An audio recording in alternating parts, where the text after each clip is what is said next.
Hello नमस्कार, welcome to inculcate learning. तो हम बात करने वाले हैं आज और फंक्शन के बारे में।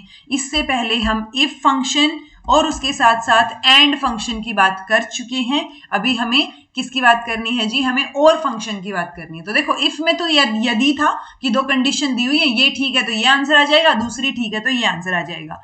एंड फंक्शन में था कि दोनों कंडीशन सही होनी चाहिए तभी आपका आंसर पहला आएगा, अदरवाइज आपका आंसर जो है वो दूसरा आएगा। अब मैं एंड की जगह पे और फंक्शन लगा रही हूं। और का हिंदी में मतलब क्या होता है? या। मतलब या तो ये सही है या दूसरी सही है। ओके, तो दोनों में से अगर एक भी सही है तो हमारा आंसर क्या आ जाएगा जी? ये पहले वाला आ जाएगा। ओके, अब एक चीज जो आपको समझनी जरूरी है जिसमें आप कंफ्यूज हो सकते हैं, एक तो हमारे पास साइन ये आ सकता है equal to, is equal to, मतलब ग्रेटर देन या लेस देन वाला साइन, या फिर ये आ सकता है या फिर ये आ सकता है, ये बड़ा कैसे, एक सेकेंड, ये थोड़ा सा छोटा दिख रहा है आपको, ठीक है। या देन एक और चीज भी आ सकती है आपके पास कि आपको बोला गया ये इक्वल टू और ये, तो ये चीज जो है इसका मतलब आपको पता होना चाहिए कि ये जो दिख रहा है ना आपको, ग्रेटर देन और लेस देन दोनों को साथ में लगा दिया, इसका मतलब होता है नॉट इक्वल टू।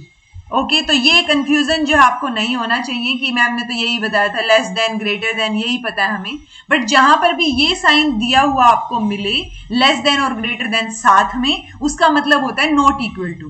ओके, अब मैं एक बार आपको क्या बता देती हूँ, ये करके दिखा देती हूँ कि क्या चीज जो है वो इसके अंदर होगी। ये देखो, अब मैं क्या लगा रही हूं, एक फंक्शन लगा रही हूं। मान लो मैं यहां एक फंक्शन लगा रही हूं कि if is equal to, obviously if, then मैंने एंड की जगह पे अब लगाना है और।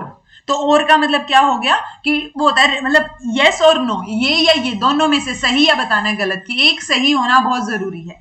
अगर एक सही है, मान लो मैं लिख रही हूं C3, ओके ब्रैकेट आएगा, देन C3, मैंने लेस देन इक्वल टू दोनों लगा दिए, यानी इसका मतलब है नॉट इक्वल टू। अगर C3 बराबर नहीं है किसके? मान लो B3 के।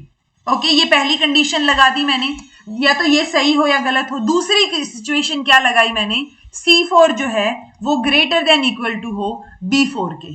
ओके, ये यहां पे ब्रैकेट बंद, देन मैंने यहां पे लगाया यस, ब्रैकेट ये इन्वर्टेड कोमास, एंड दूसरा आ जाएगा नो, एंड ये और ब्रैकेट बंद। ठीक है, तो यहां पे क्या सिचुएशन हो गई, मैंने दो आपको कंडीशंस दी हैं, तो एक लॉजिकल टेस्ट है कि C3 is not equal to B3।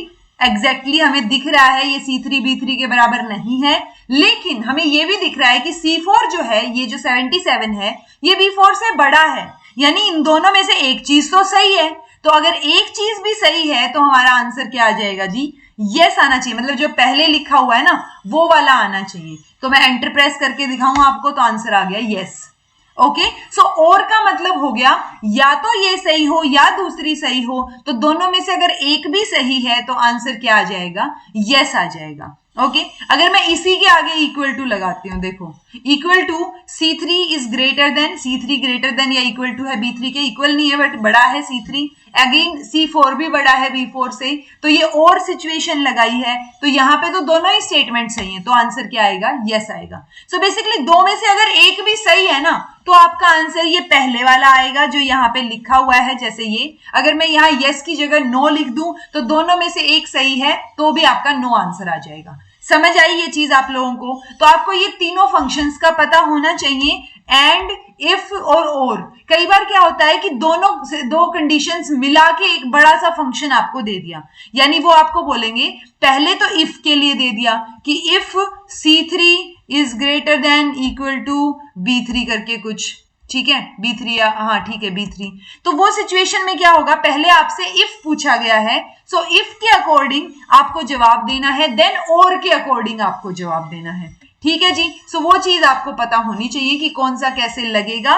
तो अगर आपको फंक्शंस अप्लाई करने आते हैं कि इफ फंक्शन है तो दो लॉजिकल टेस्ट आपको दिए हुए हैं, अगर पहले वाला ठीक है तो जो पहले आंसर दे रखा है वो आ जाएगा, जैसे यहाँ यस है। अगर दूसरे वाली कंडीशन ठीक है तो आपका नो आ जाएगा, या फिर ये ओवरऑल जो है किस तरीके से सोल्व होंगे क्वेश्चंस। ठीक है, तो ये चीज आपको पता होनी चाहिए। इसके प्रैक्टिस क्वेश्चंस जो हैं वो मैं तीनों के मिला के इस तरीके के क्वेश्चन के जो ऑलरेडी एग्जाम में आ चुके हैं वो नेक्स्ट लेक्चर में एक बार डिस्कस करेंगे, ताकि आपको समझ आ जाए कि कौन सी चीजें सही हैं कौन सी गलत हैं। ठीक है जी, तो एक बार उनको भी सॉल्व करके देख लीजिएगा कि किस तरीके से आपके आंसर्स जो है वो आते हैं। ओके, तो मैं उम्मीद कर रही हूं आपको इफ, एंड और फंक्शंस जो है वो एमएस एक्सेल में अप्लाई करने और उनसे क्योंकि आपको तो ये लैपटॉप में थोड़ी ना मिलेगा, वहां पे जब आप एग्जाम देने जाएंगे आपको तो लिखा हुआ मिलेगा।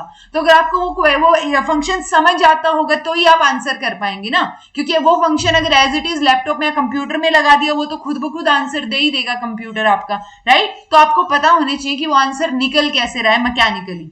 ठीक है जी, सो आई होप आपको ये लेक्चर हेल्पफुल रहा हो, आपको समझ आई हो ये चीजें इंपॉर्टेंट हैं, ये तीनों के तीनों फंक्शंस, इनको अच्छे से कर लीजिएगा, क्वेश्चंस आ जाता है इनसे, और फिर वो 2 नंबर जो है वो बहुत भारी पड़ जाते हैं अगर ये क्वेश्चन ना आता हो तो। So this was all about today, thank you so much for watching, be happy, keep smiling, subscribe to inculcate learning because it is absolutely free, and be consistent in your efforts.